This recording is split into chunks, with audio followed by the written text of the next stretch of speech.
State of the Nation. Joining us today, I have Advocate Mtho Xulu. I've been practicing that for weeks to hopefully get it right. Mtho, welcome to the State of the Nation. Mike, thank you very much for having us. Now, if you haven't heard of Advocate Xulu before, he is the president of the South African Chamber of Commerce and Industry.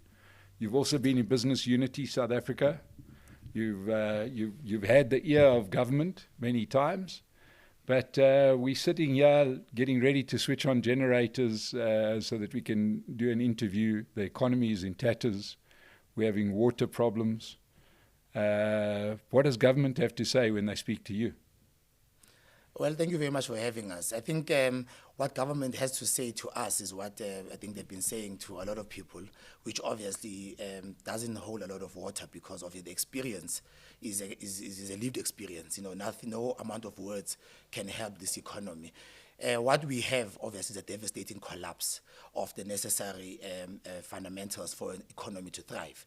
And unfortunately, for a very long time, and even still going on now, you have a lot of people dropping the ball in terms of project management skills and the consequences for things not being done at the time when it's promised. So our problem is that for a lot of years now, we are all actively involved in trying to find a solution, but ultimately those mechanisms that we build to manage certain things are not held accountable, so timelines keep shifting, and eventually, the economy will never be able to take it forever.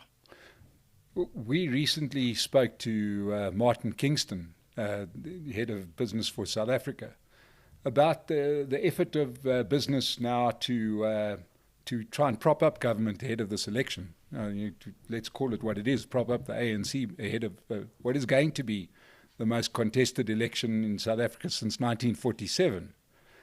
And he defended that decision all the way. Is SACI part of that? Is Chamber of Commerce part of that initiative to try and bail out the government now? Well, the South African Chamber of Commerce and Industry is not part of the process to bail out any government. It's not our mandate to bail out the government. Our mandate is to advance the interests of the private sector in a constructive engagement with government. Our association with Business for South Africa started in 2020 at a time that we needed to come together, obviously, to form an economic response to COVID-19. That organization has proven to be very successful in terms of its ability to bring about resources that can be focused. Initially, it was the economic response. Then we assisted with the rollout of vaccines and the likes. And obviously, recently, we've realized that energy, logistics, and crime are a big problem for this economy. So we are part of the Business for South Africa. We support an initiative by the private sector to lead the growth of this economy by providing and making available our resources to build a country and not necessarily to satisfy a government. But why do it now? The country's been in the toilet for the last decade, right? And 6 months before what is going to be the most contested, within a year of the most contested election facing the country, this whole initiative has come out to very, very actively support the government as it stands at the moment by trying to prop up the electricity problem or solve the electricity problem, crime and corruption, everything to which the government has many ministries and thousands of people. Why does business feel the need suddenly to do those jobs? It's not a sudden thing. I think it's long coming. If you look at the history of Business for South Africa and the work that we did in July 2020, we published an economic recovery strategy. Yeah, but you didn't have people going in there to do ministers' jobs, did you? Well, at that time, you would have expected that a partnership would have worked. I mean, we defined clearly the role of business and clearly the role of government. And in that time, we presented this document in July 2020. Unfortunately, government came up with their own, which seemed to have been watered down from what we proposed.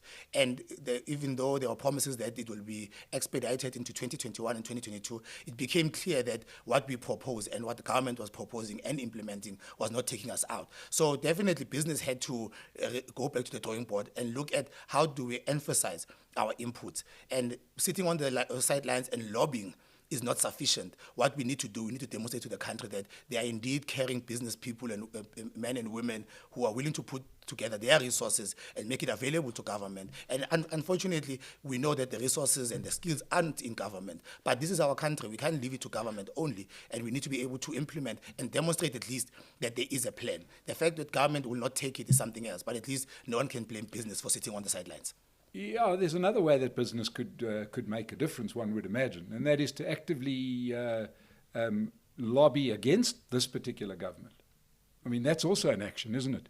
You know, much like in the 70s and 80s, looking back with perfect 2020 vision, business then could have lobbied against the apartheid government. You know, not only to say, oh, guys, let's try and put you on the right road, when it was clear they weren't going to get onto the right road.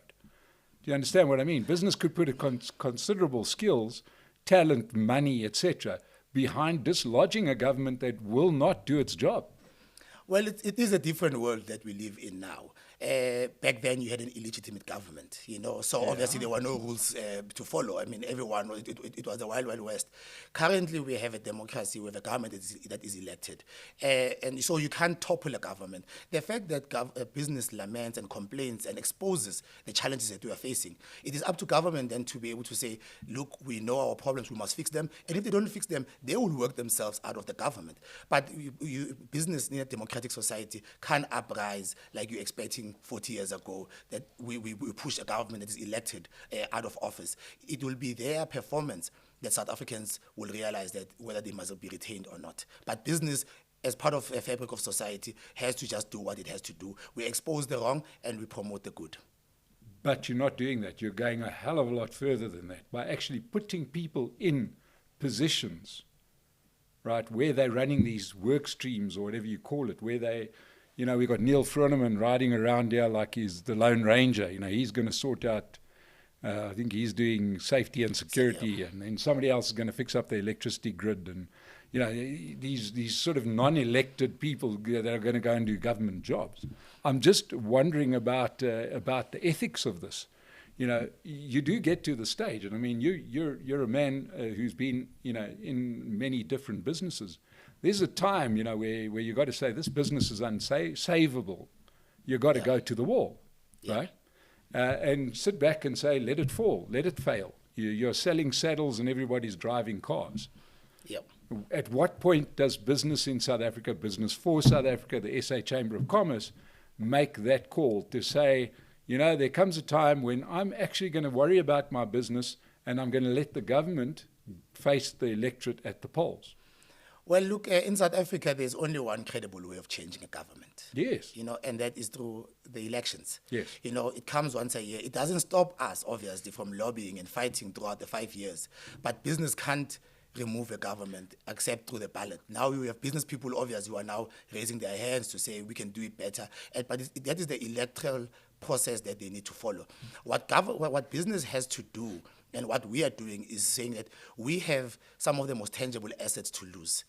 We are the ones that own the businesses. So if things don't work, it is our assets that are on the line primarily. So we are raising our hands up to say, what do we do in a more public way, a more forceful way, to either get government to do its work, and that's what we're doing. No one is taking over a government position. We are just simply saying, if you can't do it, we can demonstrate that it can be done properly. And South Africans will be the judges of whether are we investing enough resources to make things happen. Unfortunately, we can't remove the government, but at least you can highlight the challenges and expose to them the opportunities, and they'll have to follow through on what business is proposing. Business got political back in the 80s. They led talking, groups that went up to Dakar, Senegal, to speak to the ANC. So what I'm saying is there is a record where eventually the penny dropped with business to say, oh dear, we can't just sit back and let this happen. The country is going to go to the wall in those days through its apartheid policies. And they got active. They went out there to lobby, one could say, very clearly against the government of the day, right? So what's different between that scenario, where business actually lobbied against the incumbent government? Why can't we do that now? You know what I mean? People electioneer all the time, different ways. Parties, people fund parties, people do all sorts of things. No, ultimately, but nothing changed the fact that that was an illegitimate government, a criminal network that was not even in the interest of business. And eventually, business people probably didn't just do it for their own, for the country's sake. They did it for the sake of their own assets. And what I'm saying is that in this world, it's a democratic state. Yes. We subscribe to the law. We'll be the last ones to break the constitution. The country is not at war. we have a democratic system that functions. It's just a tanking economy. And what we are saying is that what we are doing now should be enough for us to protect our assets and expose everybody in a position of authority that we are not tolerant of any dysfunctional system. But by helping them. Well, we're not helping them. We're exposing the solutions that business has. Because we've long said the private sector can play a constructive role. We don't have to have the monopoly of government trying to do everything. That's an old way of governing. You can govern in this day and age through a collaboration. And obviously, you'll never have all the resources in government. Some people prefer to be in the private sector. Innovation, R&D is funded more in the private sector. We are saying we're exposing those resources to government and to society that take the opportunities while you still have them. But eventually, if nobody wants to take it, come an election, the citizenry makes an informed voice that these guys, despite all the resources, they failed or they rose to the opportunity and therefore can be given a second chance. It's not our call to make. We are just simply saying we are protecting our interests, we are protecting the interests of this country, and as a large component of the fabric of this society, we need to protect business by putting in resources to at least try and save the country. You don't think that you are potentially putting business and the private sector at terrible risk here by looking at it this way? If your initiative succeeds, we have another 5 years of the ANC government at least, right? And they take the credit for it. Suddenly the lights are on, the police are arresting people who we know are guilty, and the government are can't see the day that President Ramaphosa stands up and says, this is because of what Business for South Africa did. I could never foresee that, but maybe I'm wrong. So they could take the win if you guys are successful. Conversely, if nothing changes and we're still having load shedding and we're still having crime, rampant unemployment, etc., they're going to say, you see, business can't do anything anyway. Look, the work is public, and the judge will be the population. We don't think anyone can just take a free credit on what business is doing. We're investing considerably in all these initiatives, even at local or provincial level. Everybody is doing something, and now through B4 SA, very publicly so. So business is intentional about succeeding, but nobody will say it was the government's initiative alone. Obviously, we are not here to prop up anybody. We are apolitical. We are not supporting any party to stay in power. We are just simply saying we need a functional government that can support a functional economy where our interests lie. So we don't intend on losing, but obviously, as business people, if we feel that this initiative is not working, we'll be the first ones to say we need to re-engineer it. Okay, so well, can I put up my hand and say your initiative isn't working? Please do the next step, because clearly it's not working. Well, look, there's been, and I'm not defending the initiative. Martin Kingston is the chairman and the convener of B4 SA. What I'm just simply saying is that what we've done now, we have continued to expose the challenges that we are facing. We've always, for a very long time, raised the fact that business has to be allowed to participate more, for instance, in logistics. That call was ignored for a long time, and obviously we've seen what has been happening this year. All of a sudden, Cabinet has now publicly endorsed a policy to say, guys, the private sector participation needs to happen because these guys have sound ideas and we just need to swallow our pride and allow them in. We've seen, obviously, the private sector investing in their own generation and also investing in generating for others. Obviously, those numbers will take some time because infrastructure in their nature is lagging. But there's no place for government to hide now, because business has exposed it clearly. In the mining space where Neil Fornoman is, for instance, the Zama issue is now being exposed clearly, and we can show all the links, and the work will continue to expose the role that business is doing. We're not an elected government like you mentioned earlier. We may not have the legislative powers, but at least nobody can say business has not raised the issue and proposed the solutions. So you've said a few times that there'll be a stage at which you will say this isn't working and withdraw from the process. What is going to inform that decision? How bad does a country have to get before you say we're in bed with bad actors, right, that will not work with us? Therefore, we are potentially, thanks to state of the nation, potentially facing huge reputational risk, right? And withdraw from the process. What is that signal that everybody watching us today should look out for? when something happens, like in other words, the load shedding getting worse or crime not getting under control, what is going to be that signal that's going to get your business bodies to say, we'll go back to running our business and let the government face the electorate? What's that signal that we should look out for? I personally, and also as a business person, obviously, it has to be measured in the same way that you measure a business.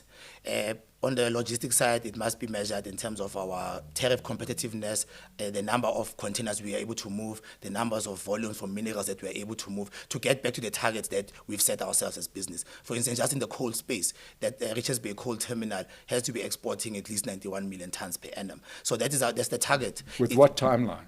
Well, it should be reviewed within a year. So by But a year is going to put us on the other side of the election. So you guys are going to stay supporting the ANC till after the election. Is that the way it works? I'm just saying. Look, we're not supporting the initiative. We're not supporting the ANC. You clearly are. They're the government. We are giving the initiative another 12 months, starting from when it started June this year. Sorry, when you started the initiative, you were aware that an election was coming and this thing's going to span the election? We don't know when the election will take place. But yes, obviously you may say, look, we're expecting it in the region of May. So yes, indeed, it will just be over. It's not a deadline that B4 SA has set for itself. I'm just answering the question to say, when do we know whether this thing is working or not? I'm saying by June next year. If the seamlessness of transit is not improved, if there's no initial specific interventions on crime and ESCOM being stabilized, then surely it's either we'll be reviewed or we're failing. Okay, so what I'm trying to get clear in, South Africa has, thanks to Judge Zondo, we have many tomes of state capture, evidence where people were manipulating the state for their own benefit. What is the difference between that and this? This to me looks like pure state capture. If it works, in other words, that part of business is going to benefit the most. Neil Froneman, Nedbank, all of these bodies, you're involved in coal. Surely, if you're there and the government now gets over the line, you're going to expect a payoff. It's got to be. Yeah. No, look, we're not expecting a payoff in the form that it's monetary. So you're just doing it to be good citizens. I'll tell you why we're doing it. State capture, obviously, based on the Zondo Commission and all the commentary, I think the country has a sense that there was a lot of criminal networks. It's debatable on who was involved, to what extent, what needs to be done, and so on, the recommendations in the reports. But what I'm saying that we are doing this because as business people, we need a stable and a growing economy.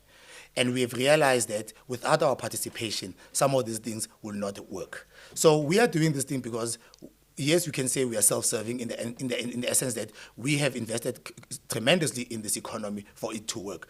So we will not sit on the sidelines and say, guys, this thing is not working, let it fall over. Who's the biggest losers? It's business people.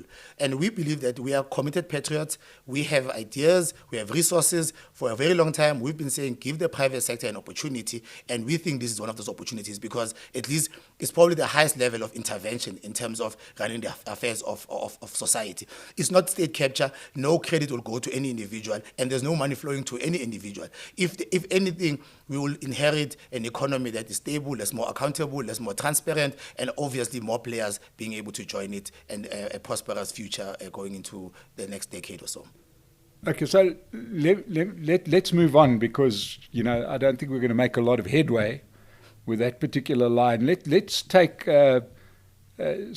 South African Chamber of Commerce and Industry as a body. Your role, I would imagine, is to make it easier to do business in South Africa. But we've seen an explosion of red tape. In the mists of time, Cyril Ramaphosa employed this guy, Sipho Nkosi, who I don't know if he's immigrated or what he is. I haven't seen him. He was the red tape cutter, right? Haven't seen him cut 1 inch of red tape. So what is the purpose of a body like yours, if not to make business easier? The purpose of a body like ours is that eventually, for you to make any influence, you have to be organized. The Chamber of Movement has a long history internationally as well as in South Africa. So what we intend to do is to say, here is a body of business people who have skin in the game, who have interest, who have insight and knowledge about the sectors and what needs to be done. What we have, obviously, and the nice thing about us is that we also have chambers in the municipal areas. So the interaction is not just at national government, but also down to provincial and municipal level. And our intention is to make a business easier to conduct in South Africa, safer to conduct, and obviously a bit quicker, because the infrastructure that you need is located in municipalities. Most businesses are single location businesses based in particular towns. So that's the opportunity of being part of a chamber, is that you are part of a body that promotes the interests of that private sector. The biggest problem that we have in South Africa is that we do not have a constructive implementation of what we decide. So chambers on countless times go to municipalities and raise issues that need to be improved. But unfortunately, you don't have those resolutions being passed through council and being implemented timelessly. And similarly with the red tape issue, it is an indictment, because I think it's a year or 2 years that Mr. Nkosi, highly respected business person, was given the opportunity to try and assist. I mean, I don't even know what he was supposed to do, because no one really took the country into his confidence about what was expected, how do we measure him. And he's really never said anything publicly about what he's done. We don't know what he has achieved. Similarly with the State-Owned Enterprises Council, apparently it was supposed to advise the president. We don't know what has happened. The SOEs are not in better shape now than when this SOE council was established by this current president in 2019 thereabout. So we have a problem of policy implementation. And, I think there's also an issue of trust on whether, when business says these things must be done this way, you have people who are stubborn in their positions to say, we will not do it that way because we have a policy, we have a legislation, we want to do things this way. Even if it's proven to be unprofitable, businesses have built their brand. But everyone knows our views, but there's not enough listening. And that's why you don't have proper implementation, because it's that gap. That gap does exist on the private sector that is intent on influencing government, and government that may be stuck in its own ways, very bureaucratic, and not really following through on some of the commitments that they make to business people. And forget about big organizations, local businesses who are very clear, canvassing municipalities, for instance, to work. And you have this backward situation with municipalities. Okay, well, let me just, before we go on, this is my camera, and I want to make a public service announcement. If anybody knows Mtho Xulu, or where he is, or if he exists, or if he's still in the country, please come on to the State of the Nation. Please let us know what red tape you've cut, because I presume you've been getting a salary for 2 years, and I'm yet to see one little bit of red tape that's being cut. We'll gladly put you in the chair, and you can tell people throughout the world how much red tape you've cut. But at some point, somebody has to hold the government to account. Well, maybe I must just add that there was no salary that he was getting. So Mtho Xulu, respectable businessman, former chairman of Sasol, I think it was badly handled. To be honest with you, I represent business organizations who are expecting a lot from Mr. Nkosi. Firstly, the decision to appoint him was not properly canvassed. And eventually, after he was appointed, it was not clear what he was supposed to achieve. So I think it was a statement that did not have any follow-through. And the poor guy probably didn't even know. He was not even in parliament the day he was announced as the red tape czar, or cutting, I don't know what he will be referred to. But, unfortunately, a South African was put in a place that was not properly supported. I think we need to hold accountable the presidency about what it intended. Okay. But, but I just want to correct that he was not meant to collect a salary. That's fair enough, and I stand corrected. Sorry, Mr. Nkosi, if you got about that salary you didn't get. But, you've said a couple of things now, and all roads lead to the same destination, and that is that a government that will not work for the benefit of the South African economy, which has led to catastrophic unemployment, zero growth, zero prospect of growth, because we cannot grow because we can't even keep the lights on for what we're currently doing as the country deindustrializes. You've given us every single reason on earth to say, time to leave, time to go, government. You are not doing what you are employed to do. 30 years later, you are proving without question incapable of doing what you are paid by the money that your members generate, right, to do. And I'm saying that it's got to be the most patriotic thing that anybody can do in this country right now, is to say, what is it going to take to change the environment we find ourselves in, right? That's sort of business 101, isn't it? If it's not working, you've got to interrogate everything. One would imagine that if we sat around the table to try and find a solution, one of those solutions couldn't be let's prop them up. You know, I'm just doff, but I just can't get this through my head. How helping them is the ones that got us here, who will not help us still, is going to help us. But let's move on. Let's talk about some of the wins that Saki have had over recent times. What has your organization done that has improved, that's helped us to the 0.5% growth we've got? Look, the 0.5% growth, I don't even think you want to talk about it. I mean, it's dismal. Yeah. And it's really pulled down a lot by the fact that there are things that are in the hands of government that have not been working. So what we consider to be our win is the fact that consistently we have called upon the need for this economy to be private sector led. You know, in all our conversations, we have really shown, and through these public initiatives, demonstrated that the architects or the direction that public sector economic players are seized with is not helping this economy. I will take, for instance, one thing that we're pushing is around the issue of how do we reform the SME space and how do we finance them. We are unhappy, and we've engaged the ministry about the fact that the mandate, for instance, of a department such as small business development, even though it looks like it's a good department, it doesn't go any further than influencing policy, even at national government, but so much more at provincial and local government level. So what we've taken upon ourselves is to say, how do we push for better support of SMEs at lower levels? Because the ministry, actually, if you go and check, is only responsible for two entities, SEDA and SIFA. You know, it doesn't influence SME procurement by departments. It has not streamlined SME support in the private sector. Provincial governments have their own economic development agencies. Local municipalities have their own economic development units. So that is the one thing that we are influencing and we're trying to change. And as I said, because we have these pockets of chambers, we are all at our level, making sure that at least we represent and support businesses and how they are supported and configured and how they network in their own localities. It's the nature of chambers. We come from the ground up, and we obviously make sure that within our members there is a greater unity and greater transacting within there. You'll go in every town and city. The most organized business formation at that level is a chamber of commerce. So businesses are more likely to succeed and be in a profitable network if they're a member of a chamber rather than not.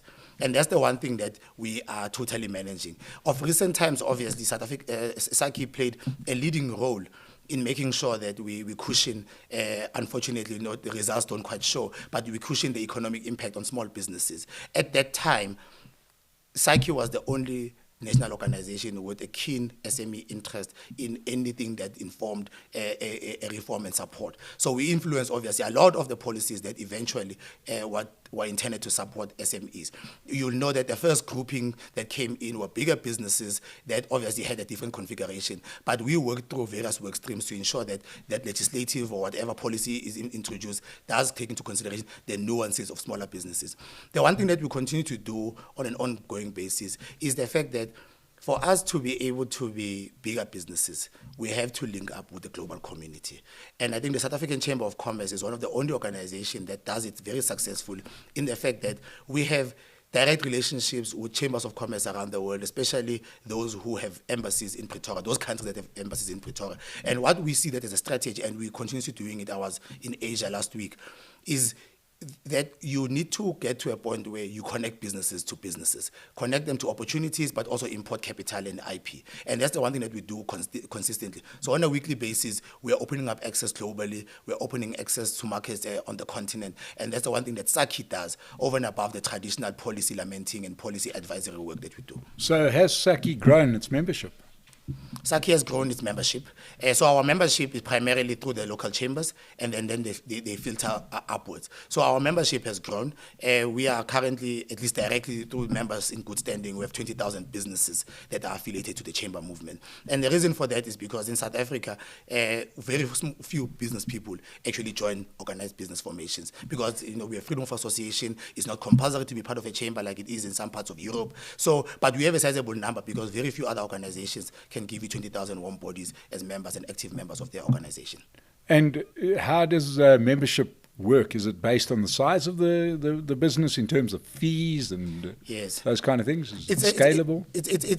Well, look, it's a drop in the ocean because, yes, we look at the size. So we look at the number of people that you employ, in which sector you are. So obviously the more established sectors tend to pay a little bit more. But primarily it's driven by the size of the organization. And how that is measured on the number of employees that you have and which sector you find yourself in.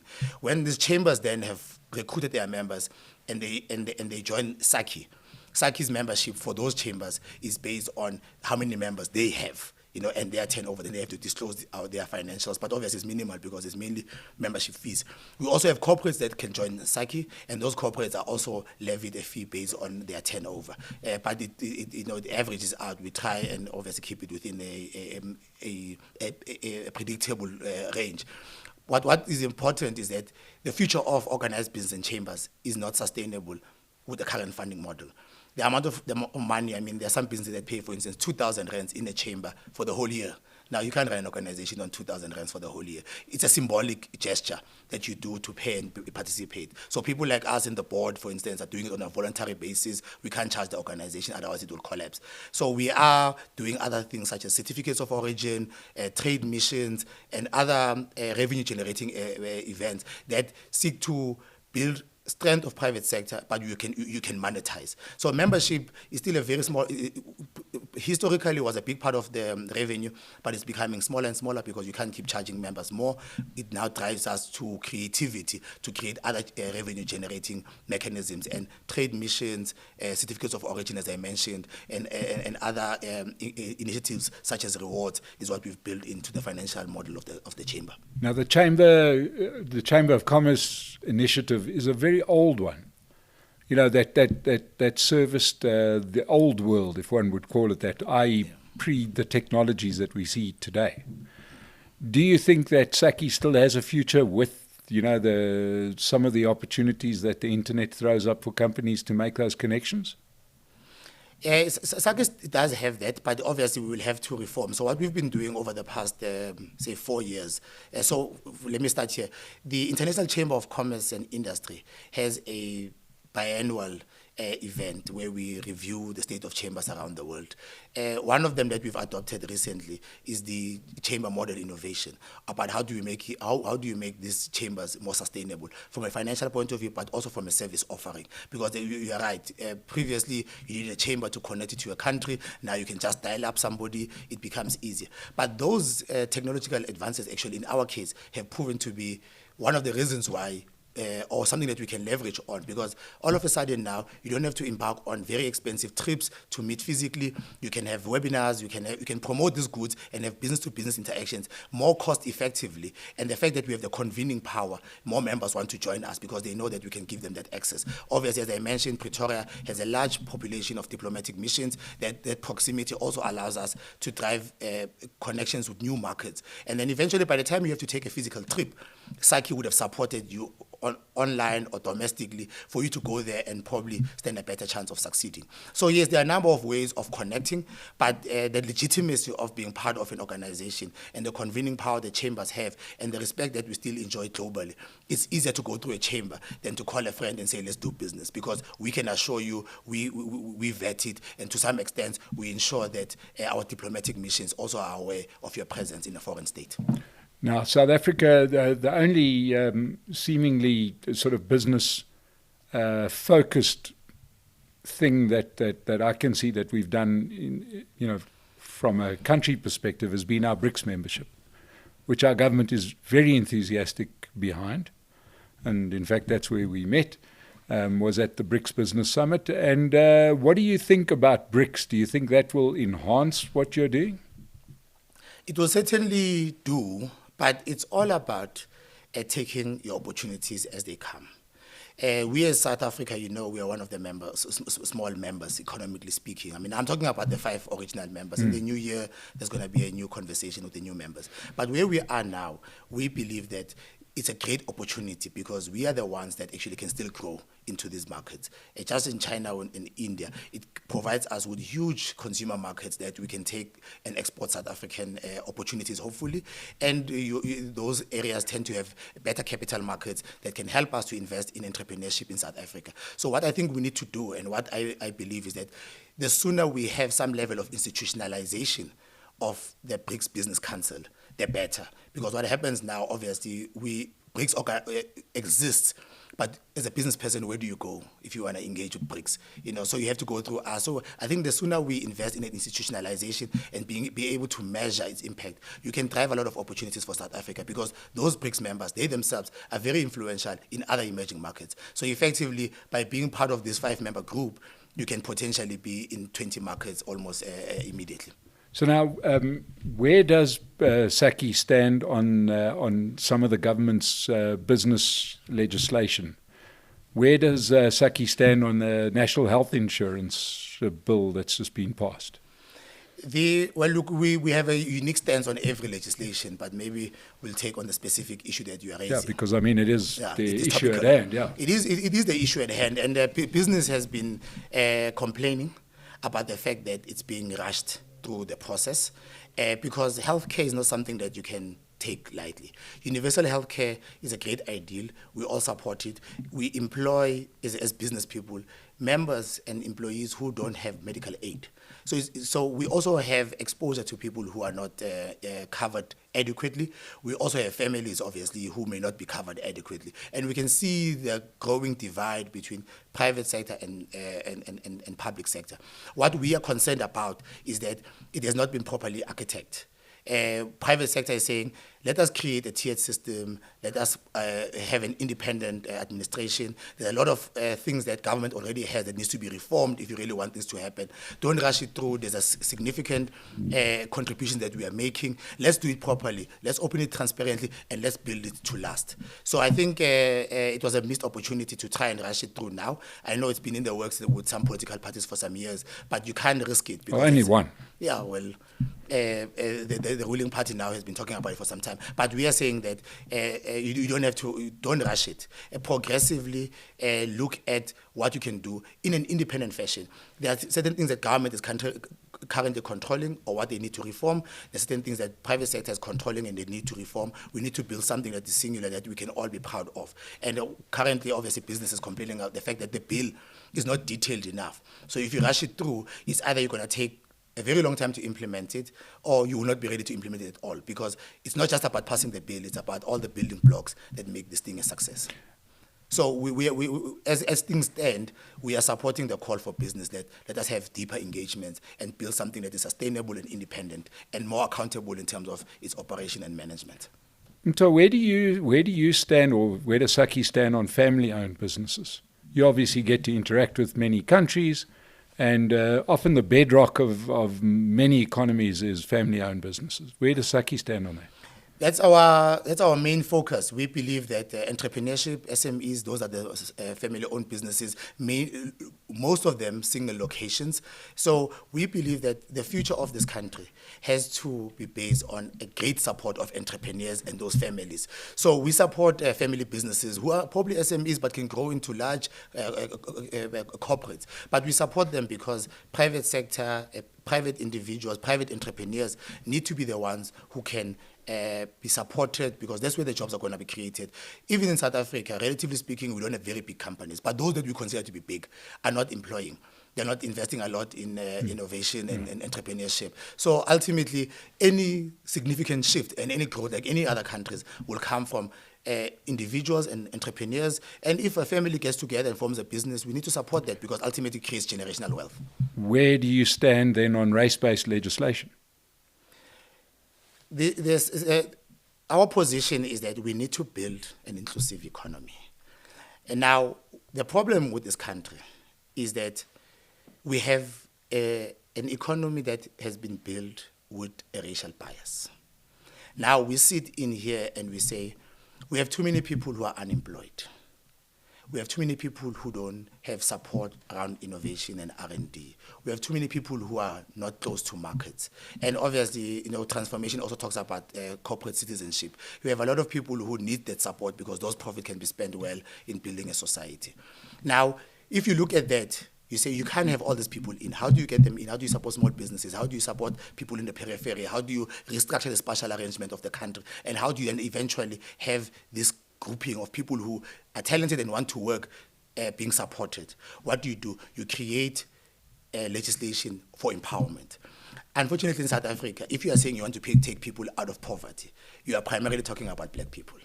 So the issue here is not about race politics. It's the fact that because of our history, the people who will benefit from any form of economic empowerment law will be those who are disenfranchised, those who are poor, those who are on the sidelines. And they happen to be black in South Africa. But ultimately, what we want to do, we don't want to pit anyone against each other.